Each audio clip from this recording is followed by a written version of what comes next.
Good afternoon and welcome to the Beccles Baptist Church Reading Together podcast. My name is Tom Fenning.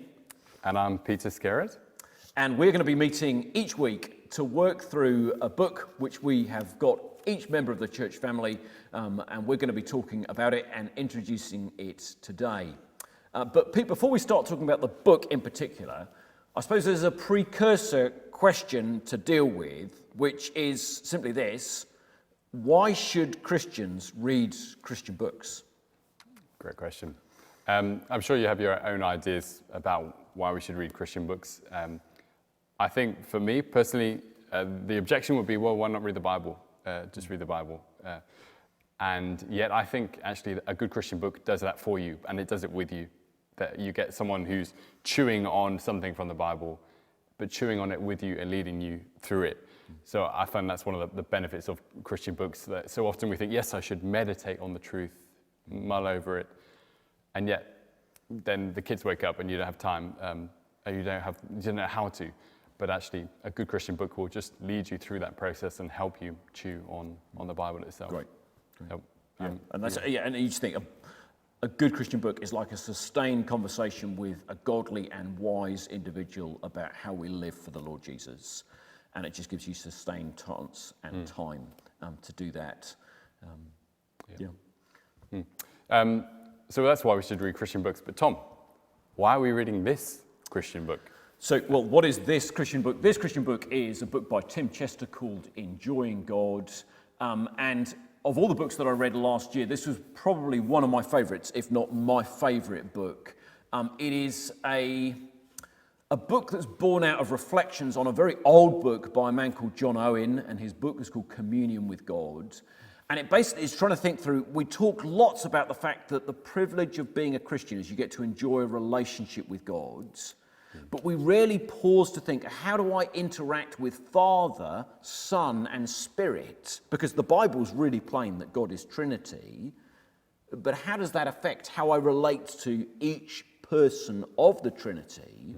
And this book just does a blisteringly good job at just introducing that whole topic to us. And I think one of the other reasons why we've gone for this book is that Tim Chester is both really clear in explaining things, really insightful without making you feel dumb. He just states things and you go, well, yeah, of course. But I think one of the greatest strengths is that in the book, he picks up these two people, Mike and Emma, and talks about their Monday mornings at the beginning of the book.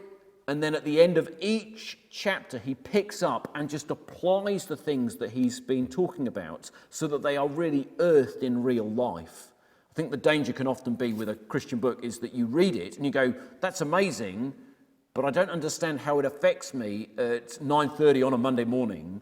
Whereas Tim Chester has done the best job he can to help us think, how does this apply to real life? And to that end, I think it's just a really cracking book. Yeah, can I add to that? They added to it. It doesn't just work through a case study of Mike and Emma, but then it gives you a practical challenge after each chapter. This is one thing you could do for the next week or so that might help you flesh out exactly what he's doing. And a cheeky question he asks him right at the beginning of the book, not just, we say we love God, but he says, do you like God? And I think that kind of sums up part of the flavour of this book. I know I should love him, but do I really like him? And this book should lead us to actually say, yeah, I like him. I like him a lot. Brilliant. So, yeah, I found it really helpful. That's great. Final question, as we try to conclude briefly. We've said we're going to try and use this podcast to help encourage us as a church to read through this book together. How's this podcast going to work?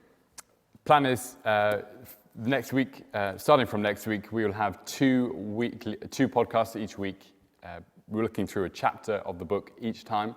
It should be no more than 10 minutes on each chapter. And we'll try and summarize the big idea of the chapter, share some things that struck us, and then hopefully clarify anything that might have confused you if we don't make it even less clear.